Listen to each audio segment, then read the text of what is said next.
Today I am back doing another travel tips video. So I'm going to show you today how exactly I book travel. We recently booked a trip to Paris and Provence for next July, which I'm super excited about.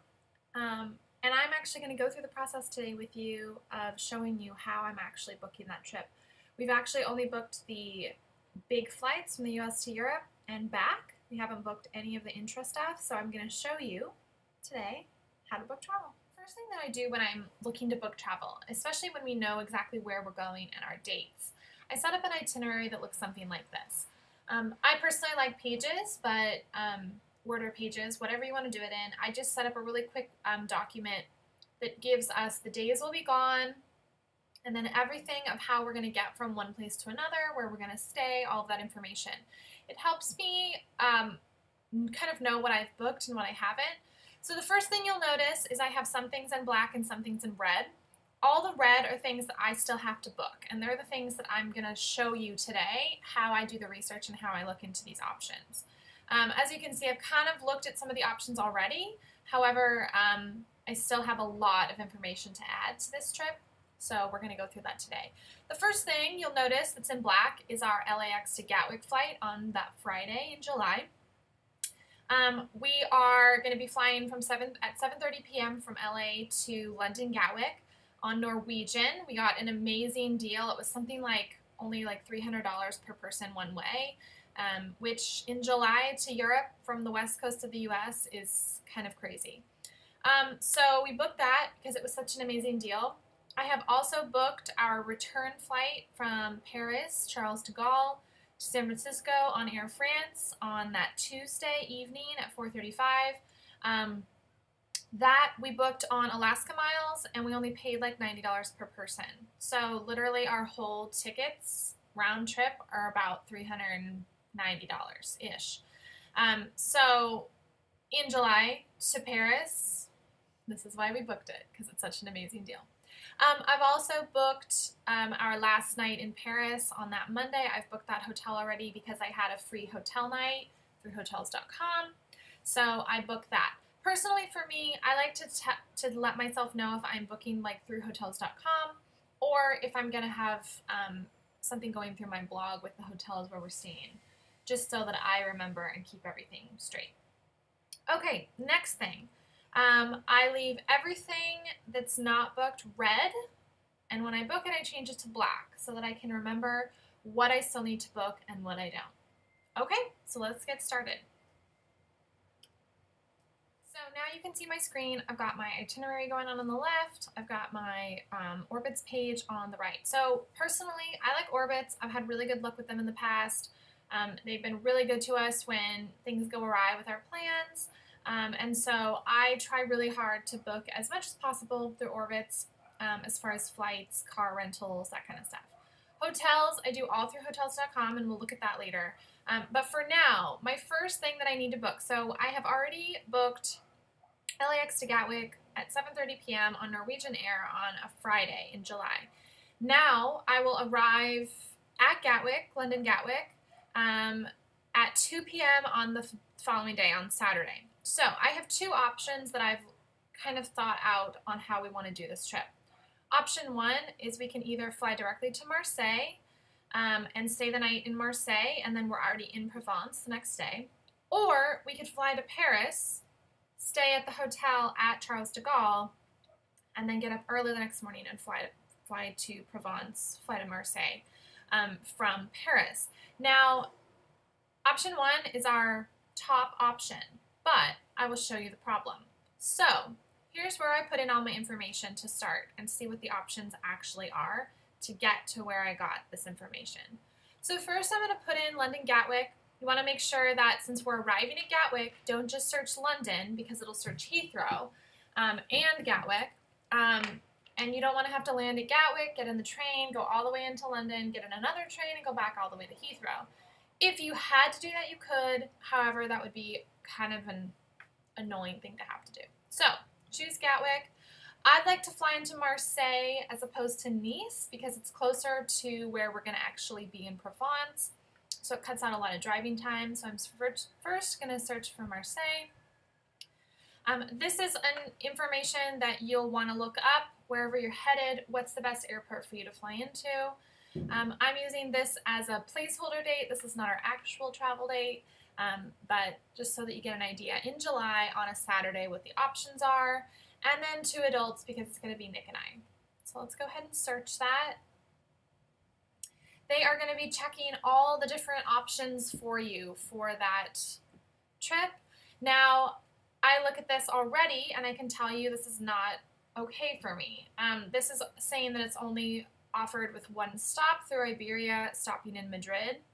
And I just do not want to deal with that. I would want to go straight. So, especially after flying all day from the US, the last thing I want to do is get on 2 more flights and have to go through Madrid.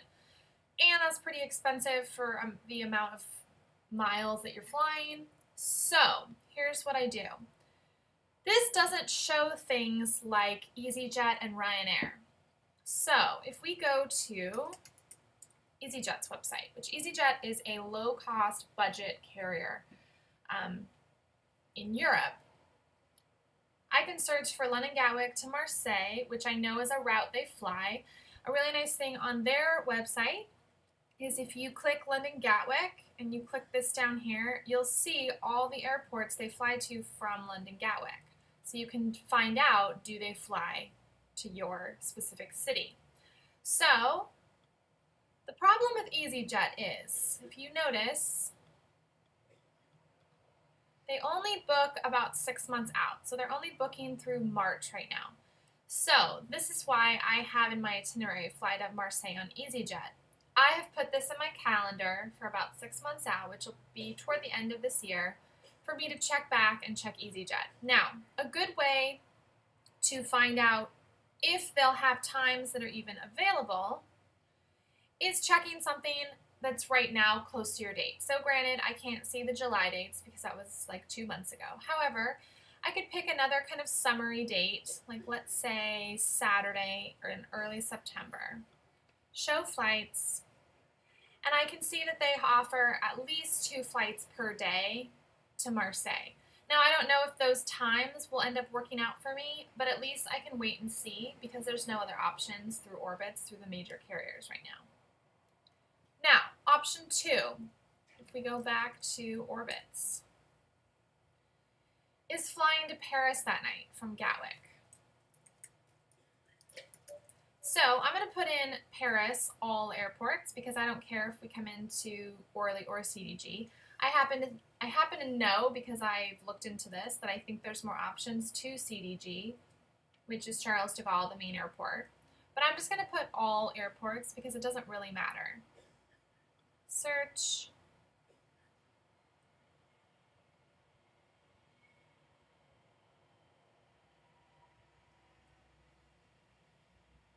Okay, so again, it's saying only 1 stop in Madrid are the only options available right now. Now, that very well could open up more. The reason it's saying that is because Gatwick mostly provides flights for the cheaper airlines like Ryanair and EasyJet. So when I look back in a few months, it's probably going to have more options with some of those lower cost carriers that probably will be nonstop. So for this is exactly why it's still red. I have to wait a few months to even see what the options are for this, to see what we can do. I don't really have an answer yet to my Saturday plans once I arrive in Europe. I'll have to check into that a few months down the road. However, Sunday, our plan is to just drive around Provence pretty much all day. Whether we have to fly in that morning and get our rental car, or whether we're already there, doesn't really matter. We know that we're going to be driving around Provence, so I can start doing my research on where we want to stop. Now, I already have these written down. However, I started this research with about a list of 10 little towns or places that I had found in my research. The first place I do research, Pinterest. As you can see, I've been pinning a lot of Provence images lately because I've been looking into it. My favorite way to do this on Pinterest is, first of all, search my own pages, my own boards, because sometimes I forget what I've had on there. I like to do a quick find for Provence on my page so that I can see kind of what I have going. So this one is out of Bagnon, and so I don't have that on my list. However, I would add it and make a note to look into it. So this is the Saint-Ignac Abbey in Gourd, which I do have Gourd and that abbey on our list because I loved it so much. This is also another image of Gourd. It's like this little hillside town that everyone keeps telling me we have to visit. Here's just another image of some lavender fields. So I just go kind of through what I have on my own Pinterest boards and go from there. Next, a really great way to do research is to type in Provence in the search function on Pinterest, and all sorts of things will come up. This is a really great way to kind of find out about little towns and cool things they have, like Aix-en-Provence has this cool little market. Aix-en-Provence is another place that we're debating stopping at. So this is a really great way to kind of figure out how you want to do your trip. Now, I also like to search other travel blogs or bloggers that I know have been there. So I happen to know that I follow Gal Meets Glam, which is a fashion blog, but I happen to know that they went to Provence a couple years ago. So I just searched for her blog with the name Provence in it, and she gives really great information of where they stayed, what they saw, the cities that they stopped in, and a couple of the cities that I found, I actually found through her blog. So other travel blogs are a great way to get that information and kind of see how other people have done this trip. So when you have all of your activities or your stops planned out, the next thing to look at is hotels. Where are you going to stay? I know there's a lot of options out there versus, Airbnb versus hotels versus, timeshares, whatever. And they're all great options. It just totally depends on what you want. I personally like a hotel when we travel, and I'm also very specific about the type of hotel. I prefer little boutique hotels that have a more modern edge as far as design, and so there's just stuff out there for everybody. So one of my favorite places to start and look for hotels is tabletthotels.com. This is a really great website to look at small boutique hotel properties around the world. So for example, if I go to Provence, and I don't really care about dates at the moment, I just want to see what's out there. And then later what I'll do is I'll go to hotels.com to book, or I'll go through my blog. But for now, I just want to see kind of what they suggest. So looking at Provence, I'm not entirely sure yet where we're going to stay. Right now I have this, that we'd stay in Saint-Remy de Provence. I don't know if that's where we're going to end up staying. Aix-en-Provence is another option for us, or even maybe Gourd, depending on kind of what happens with this whole situation on my Saturday. In a few months, I'll have to kind of figure out where we'll be staying. However, at the moment, I can at least do my early research and kind of make a short list of places that look pretty amazing. So let's look at this. Say I want to stay here. I like this spot. I can go ahead and click on it. I can go ahead and click through all the photos. This place looks amazing. So if I like this spot, then what I do is I usually go to hotels.com, put in my actual travel dates, put in the name of this spot, and then go from there. I specifically like to book with hotels.com because every 10 nights you stay with them, you get a free night. And so it's really kind of a nice perk. I'm sure Tablet has a really good program as well. I just have not used it. I just do like using them for my research. So after I have picked out my hotels for these 2 nights, based on whatever happens with my flight situation in a few months, the next thing I have to figure out is how do I get back to Paris to take my flight home on Tuesday. So as you can see on my itinerary, we'll have the morning in southern France on that Monday, and then we'll have to take an afternoon flight or train to Paris, and then we'll stay in Paris. So there's 2 options. We could take a flight which I would go back to Orbitz for that. So let's just look at that really quick. So probably flying out of Marseille again. Let's go there. And we can do Paris all airports this time because it doesn't matter what airport we fly into because we're just going to be in Paris that night. So let's go to that Monday, search. As you can see, there's a ton of nonstop flights. I'm just going to go ahead and click nonstop so that it only shows me that. And there's so many options and really good prices as well. So then you pick your time, whatever time you think will work for you. I'd say for us, we'll probably be flying, maybe that 2:30 flight would work, or maybe this 1:10. There's so many different options on time frame, whatever works out for your own schedule. That night, I have already booked, as I mentioned, my hotel in Paris. But let's go ahead and just take a look at Hotels.com so that you get an idea of how I do that. So when I go on to Hotels.com, and I'm going to put in Le Notre Dame because that's where we are staying. It's kind of our standard hotel in Paris that we like. I'm just going to leave the dates for now because it doesn't really matter. And here is that hotel that we always stay at. The views, by the way, from this hotel, obviously you can see are incredible of Notre Dame. It's a super convenient location in Paris, so if you are looking for a hotel in Paris, Hotel de Notre Dame is an amazing choice. Then you can go down to the bottom. Make sure you choose the double room with the view, otherwise you just get a courtyard view. It's well worth, even if it is extra. Right now it's not, it's the same price. So make sure you always pick the double room with the view. Go ahead and book. This will tell you if there's only like one left so that you can make sure and get it.